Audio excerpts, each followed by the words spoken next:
Programa de Direção Espiritual, recebendo essa sábia presença do Padre Joãozinho, que foi meu professor durante muito tempo e participa de maneira muito ativa da minha vida. Padre, tem CD novo também? Já não é mais tão novo, né? Foi lançado em maio, mas eu peço até desculpas porque Aquela pergunta ingrata, é o seu último CD? Não, é o mais recente, né? Nas mãos de Maria, uma graça. E com a participação de Padre Fábio de Mello e Eliana Ribeiro. A participação da Eliana Ribeiro aqui é qualquer coisa de fantástico. Logo eu estou depois recebendo só hoje, gente, 4 meses depois de lançado. Muito obrigado. Com a imagem de Nossa Senhora de Nazaré. E essa é verdade, é lá mesmo. É claro, eu já conheci pelo manto. O manto dos periquitos. Dos periquitos do CAN. Maravilha, padre. É uma tiragem limitada, agora vai sair a nova tiragem com uma capa nova. Quem depois vê o CD novo vai perceber tem a Pietá aqui dentro também. É nas mãos de Maria, né? Ela que tem o menino nas mãos, em Belém, depois tem o mesmo menino. Você sabe que uma das coisas que mais me fascina no Círio é que, quando vi o Círio pela primeira vez, o que me deixou encantado é saber que todo o significado dessa festa é esse menininho pequenininho no colo, né? Porque a devoção a Maria, a gente pode, num primeiro momento, fazer uma leitura, o povo correndo atrás de Nossa Senhora ali naquela procissão. E não, né? É que Nossa Senhora tem o menino no colo, é por isso que ela é quem é. E por ela está isso, mostrando para... Justamente. É tão pequenininho, é tão aconchegado. Nós vamos atrás dessa maternidade, nós vamos atrás no colo, né? Dessa parte humana que nos representa, né? No milagre da... Por isso que eu coloquei nas mãos de Maria. E sabe que eu estava lá em Belém nesse período aí, e vi um padre bem idoso fazendo uma peregrinação com o povo às 3 da manhã. Eu estava indo para o aeroporto para voltar para São Paulo, aqueles voos de madrugada que a gente pega em Belém, né? Já havia cantado. E um padre idoso havia caminhado das 7 da noite até as 3 da manhã. Ele ia chegar pelas 4 no santuário. E ele ia na frente do povo, né? Puxando o povo. E eu fiquei pensando, mas quem é que força é essa que dá para um senhor, né, para um padre tão idoso, caminhar de madrugada à frente do seu povo?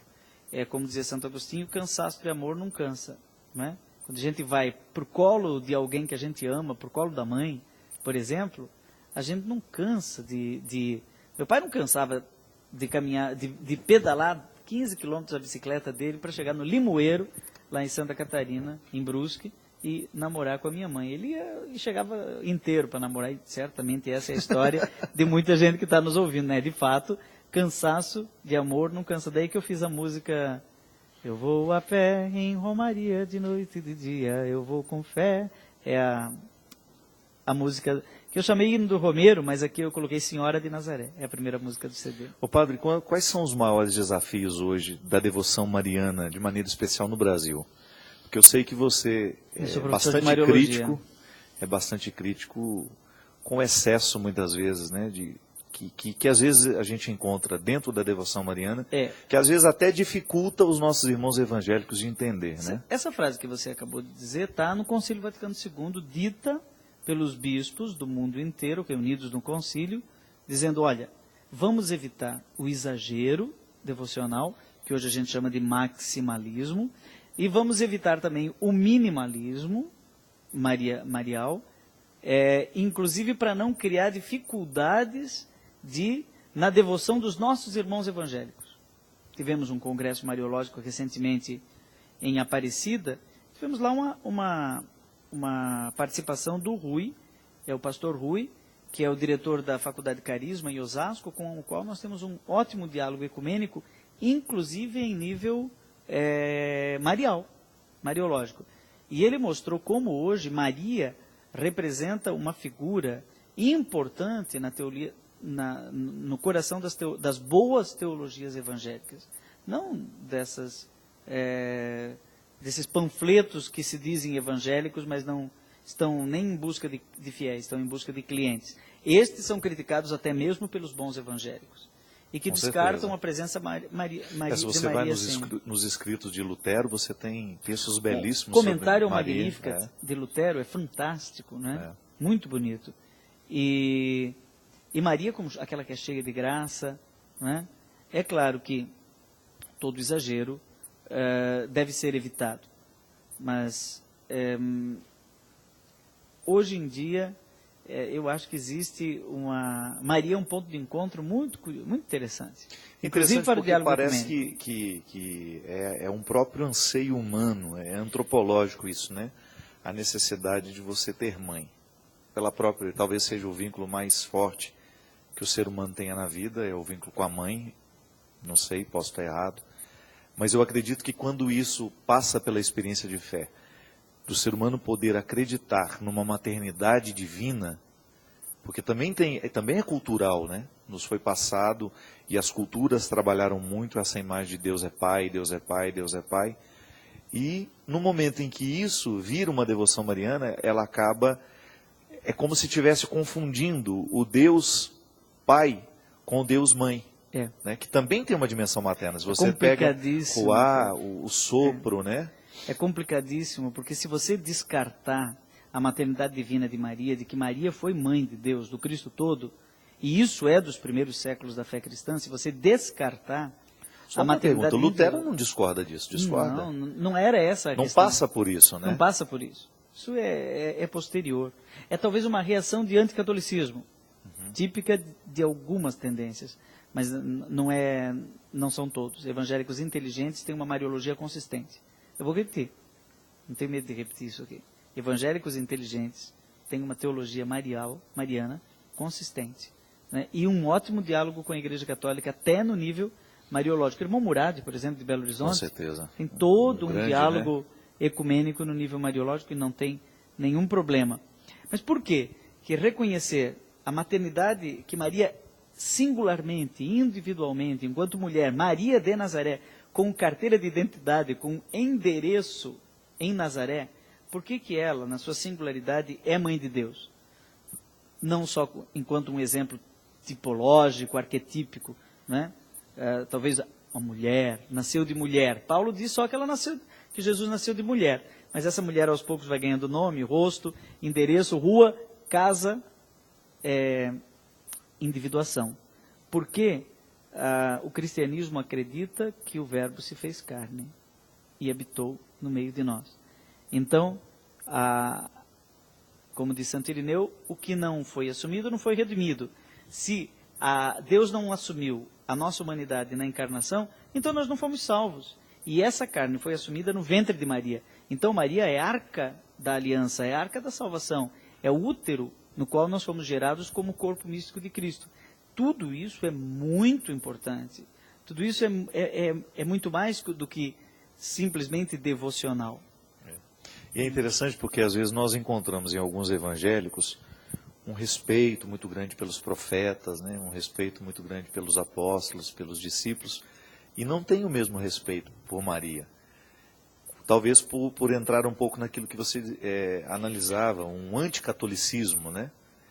E é engraçado porque quando nós nos abrimos à reflexão, esses preconceitos caem por terra. Que às vezes nós nos alimentamos de discursos diabólicos, de posturas diabólicas, porque nos falta a reflexão. Eu acho que uma boa reflexão quebra o poder do diabólico e aproxima e nos proporciona, quem sabe, uma visão um pouco mais Esses dias eu me perguntei, será que próxima. Um evangélico poderia rezar a Ave Maria?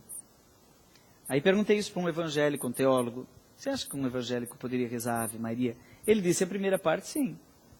Porque é bíblica. Haire que caritomene está em grego, lá no Evangelho de Lucas, todinha.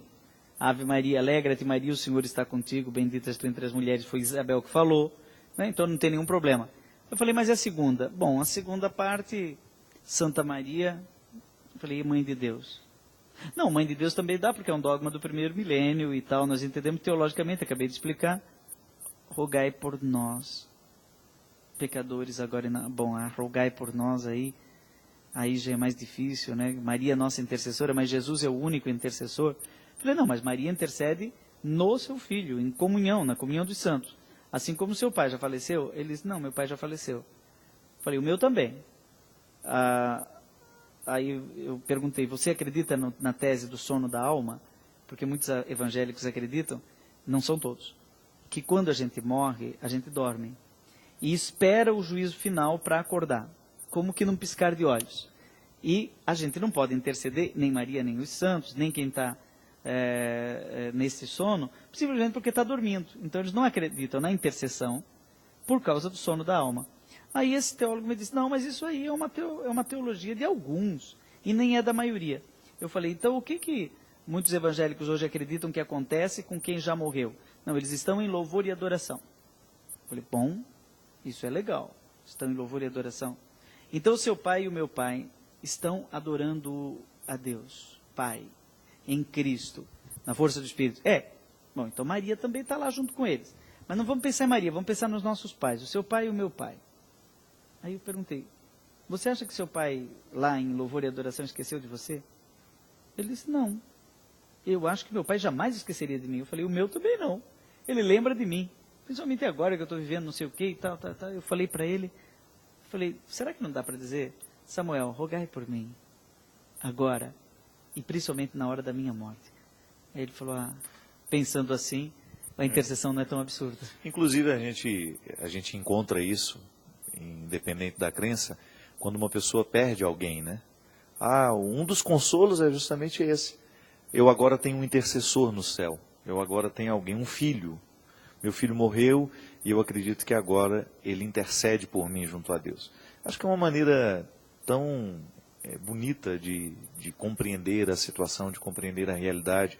A comunhão dos santos, eu acho que ela vem em socorro justamente na compreensão que a gente tem das nossas saudades, das nossas ausências, né? Acho que Deus nos dá esses recursos, né, todos. Exatamente, né? Mas não tem dúvida que Jesus é o único intercessor. Agora, né? E outra coisa também, eu acho que a devoção mariana, ela não pode nos retirar da comunhão. Porque, no fundo, nós queremos o mesmo Cristo, né? Eu sempre digo isso. Evangélicos, católicos, o nosso ponto de encontro é o Cristo. Então, quem não acredita, quem tem uma dificuldade, que deixe o outro e que o outro faça uma experiência do Cristo a partir de Maria. O que a gente não pode permitir é que a nossa experiência seja mariana sem o Cristo. E também tem que tomar um cuidado para não instrumentalizar Maria como bandeira de catolicidade. Isso eu tenho que dizer para os irmãos católicos. Maria não é uma bandeira. Justamente. Não é? Assim como a Eucaristia uma não é arma, bandeira, né? E o Papa também não é uma bandeira. Não é verdade. Não, ele é muito mais. O Papa é sinal de unidade da Igreja Católica e é sinal de unidade no cristianismo. Né? Não uma bandeira de um grupo. Nós somos do Papa. Tem que tomar muito cuidado, porque isso é sectário. Né? É sectário dizer, não, nós somos do Papa, ou nós somos de Maria. É uma tentação muito grande instrumentalizar Maria como bandeira da catolicidade. Ela é muito mais.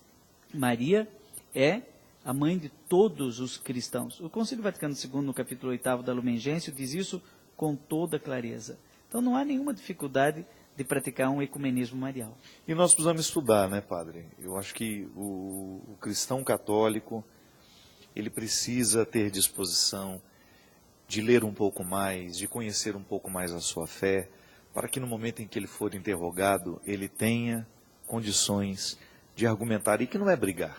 Com serenidade. É ficar satisfeito consigo mesmo. Eu acho que quando o outro nos interpela, o que faz a gente querer agredir o outro? É não ter a resposta. Né? Eu acho que quando eu sou interpelado por alguém que pensa diferente de mim, mas aquilo não me desequilibra, porque de alguma maneira eu já tenho a minha síntese, eu já fiz o meu estudo, eu já cheguei à minha conclusão, eu tenho condições de trabalhar com o outro que pensa diferente de mim, com um pouco mais de serenidade. Né? O que eu estou percebendo é que o ecumenismo, a prática ecumênica, está sendo facilitada hoje, inclusive, pelo surgimento de igrejas pseudo-evangélicas. Você já percebeu que algumas igrejas que se dizem evangélicas, na verdade nunca falam do Evangelho? Só falam do Antigo Testamento? Só falam da fogueira que está santa, que não sei o quê, dos 200 e não sei quantos homens, e não sei o que, são todas devoções veterotestamentárias. E nunca chega no Jesus ligado Cristo. Ligado aos profetas, né? Eu fiquei pensando, mas espera aí, o que é isso? É uma igreja... Bom, está aqui no livro também. Pronto, falei, né? Esse programa está a cara do livro, né? Pronto, falei. Onde é que está isso? Igrejas de franquia. Né? Bom, o título é um pouco... igreja de franquia, o livro que diz... você paga, abre... Exatamente. Igrejas de franquia são aquelas que não buscam fiéis, mas clientes. Né? E, aliás, hoje já tem aquela que Você está acha buscando... que a igreja de franquia é também uma resposta a essa necessidade que a pessoa hoje tem de ter uma espiritualidade, mas ao mesmo tempo não ter comprometimento? Às Hoje vezes já a existe... sensação de eu paguei o dízimo, eu já estou em dia com tudo aquilo que Deus me pede, né? Porque às vezes o discurso leva a pensar isso, né? Que o pagamento do dízimo é a principal responsabilidade que você tem diante de Deus. Igrejas de franquia são exatamente isso. Ela busca clientes e não fiéis, né? Só que existem pessoas que querem esse tipo de produto religioso. Eu não estou Isso que eu falando estou dizendo, que às vezes é uma ansiedade, um desejo que brota naturalmente dessa pessoa que não quer comprometimento. Estão falando aí que agora, no novo censo do IBGE, não sei o que, diminuiu o número de católicos, aumentou o número de evangélicos. Tome cuidado com essas pesquisas quantitativas que são muito relativas. Porque veja bem, hoje há um fenômeno que só a Igreja Católica conhecia, que era o católico não praticante. Esse fenômeno chegou nas igrejas evangélicas, você sabia? Não. Hoje tem os evangélicos não praticantes. Que são aqueles que já... Nos Estados Unidos já é há mais tempo. Eles são chamados evangélicos não denominacionais. Ele não é batista, ele não é metodista, ele não é presbiteriano, ele é evangélico.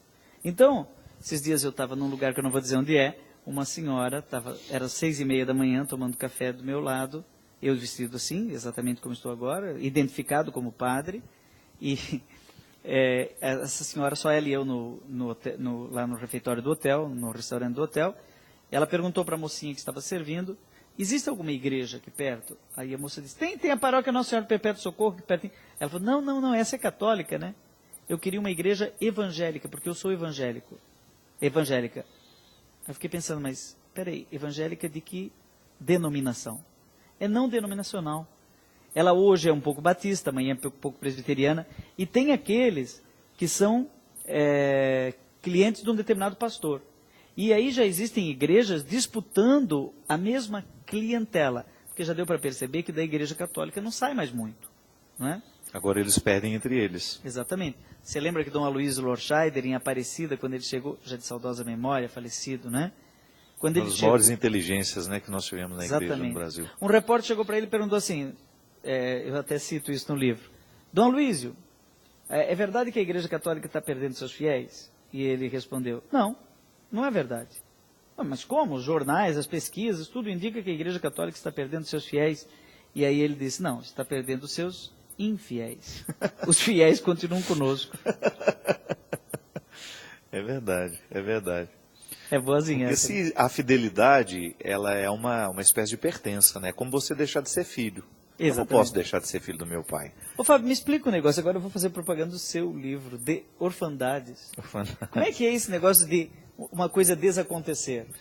Então, o desacontecimento... Ninguém entendeu. Você colocou no negócio, eu não entendi. Mas peraí. Eu desaconteço. É uma Como personagem é que eu posso que fala desfalar? isso. Ou desacontecer, ou descomer? É uma linguagem como é que chama? Essa linguagem da desconstrução da desconstrução? É uma mulher que num determinado momento da vida ela diz, eu estou desacontecendo. Quando ela percebe que toda a estrutura de sua vida estava ruída. Então, ela identifica nisso um desacontecimento. É como se ela não enxergasse mais uma possibilidade de futuro. Tudo nela está em ruínas. Então, é a personagem que diz isso, estou desacontecendo. Uma linguagem mais... Não, eu achei interessante porque você... desacontecimento. Você é hábil em criar neologismos, palavras novas, e eu pensei, mas peraí, será que ela tem algum significado, essa palavra? Como é que alguma coisa que... Sabe qual que foi a ideia desse livro, padre? É como se...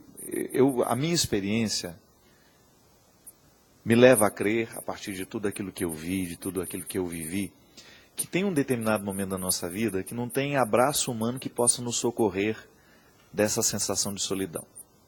É como se fosse um descampado que a gente tem na alma, que é inevitável. Em um determinado momento da vida você enfrenta. Né? Eu posso estar com a minha mãe do meu lado, eu posso estar com meu pai do meu lado, mas é como se na minha condição mais verdadeira, mais original, eu preciso passar por aquilo. Isso seria Isso não é orfandade? ruim, é uma orfandade, justamente. É um momento... Quer dizer que todos nós somos um pouco Todos nós órfãos. somos órfãos. Tanto é que a orfandade, ela nasce, o reconhecimento do primeiro personagem, que ainda não está dentro de um conto, ele nasce no momento em que a mãe o protege. Quer ver assim? Quando a porta se abriu, pude ver o redondo do rosto a receber a delicada moldura de luz. Era minha mãe. Olhou-me como se desejasse reconduzir-me ao ventre e num sussurro pronunciou: dorme com Deus, meu filho. Depois fechou a porta e se foi. A oração da fala roçou com leveza materna a pele frágil de minha insuficiência humana. Naquela hora, um só pensamento me ocorreu: a certeza de minha orfandade.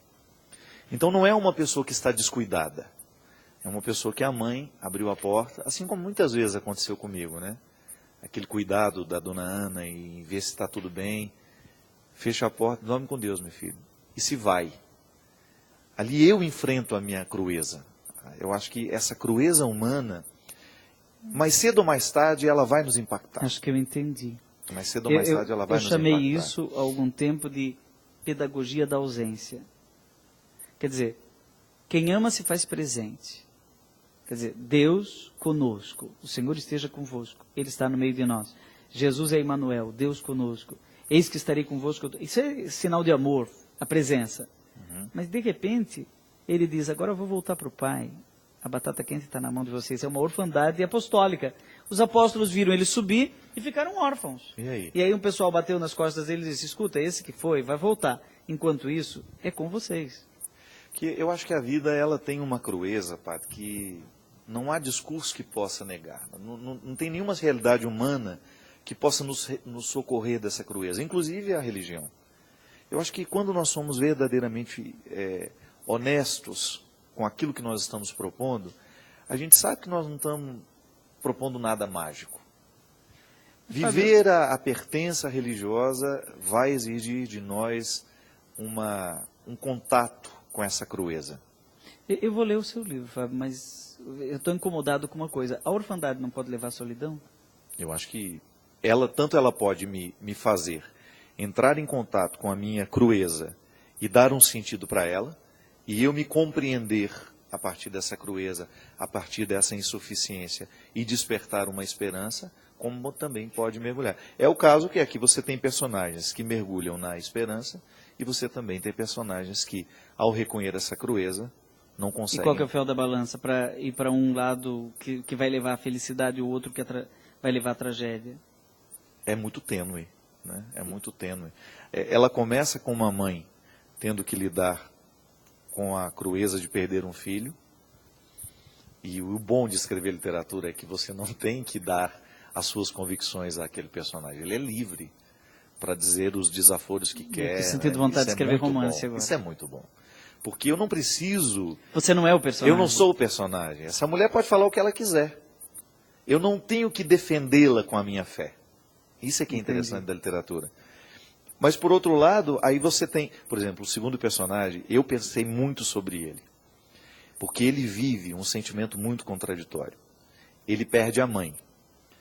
E no momento em que ele perde a mãe, ele identifica que naquele sentimento existe uma desolação muito profunda, mas existe também uma alegria velada. Porque ele descobre que agora ele também pode morrer. A ligação dele com a mãe era tão estreita, ele tinha tanta consciência de que a vida e a felicidade da mãe dependia do seu bem-estar, da sua boa conduta, que ele acabava vivendo essa amarra do amor. Então, na hora que a mãe morre, ele identifica-se desolado, mas ao mesmo tempo liberto. Eu acho que, de alguma maneira, todo mundo experimenta isso. Porque a mãe, ela representa uma série de amarras amorosas, que nos firma no mundo, que nos faz pensar 2, 3 vezes antes de atravessar, né, uma rua com mais descuido, né? E o livro trabalha um pouco isso. E ele termina extremamente desesperançoso. Porque a última personagem, eu fiz questão que fosse assim, é uma mulher que fica o tempo todo na tentativa de ultrapassar um rio, de atravessar e conhecer o outro lado, mas ela nunca pôde por causa das amarras familiares, que nunca permitiram. E ela é acometida por uma série de tragédias em que ela fica só, naquela casa, onde ela era amarrada por pessoas e depois em que ela tem condições de atravessar o rio, ela não consegue mais. Então é uma crueza humana que eu quis experimentar e eu gosto dessa literatura Que bacana, que me faz ultrapassar as minhas Eu convicções. tenho uma marca no meu joelho da minha orfandade. Você tem? Meu pai segurou na bicicleta, eu tinha 4 anos de idade, aquelas que tem rodinha do lado. Ele disse, vamos tirar essa rodinha, orfandade, né? Pedagogia da ausência, vamos tirar essa rodinha, você já é grande, sabe andar sozinho. Eu falei, não sei, eu vou cair. Ele disse, eu te seguro. Mentira, não segurou. Não segurou. Quando eu olhei para trás, eu estava órfão na bicicleta. Meu pai só fazia assim, tchau, João. Aí eu caí, me esborrachei no chão, mas nunca mais quis que ele me segurasse ou nunca mais quis pôr as rodinhas. Aprendi a andar sozinho. Aprendi a andar. Obrigado, padre. Flávio. Deus o abençoe. Amém. Bom. Pronto Falei pode ser adquirido aqui pela Canção Nova e também nas melhores livrarias do ramo. Lembrando que se você compra aqui na Canção Nova, você está ajudando o projeto Dai-me Almas. Uma maneira que você tem de ter uma boa reflexão na sua casa e ao mesmo tempo ajudar esse sistema a não parar. Podia dar uma bênção para a gente poder terminar? Eu acho que a bênção, ela vai depois do seu final trágico da orfandade. Deus, no final das contas, não nos deixa órfãos, não é? Porque Ele sempre é um bem que está conosco, ainda que a gente não esteja com Ele. Abençoe-vos o Deus Todo-Poderoso, o Pai, o Filho e o Espírito Santo. Amém. Até a semana que vem, se Deus quiser.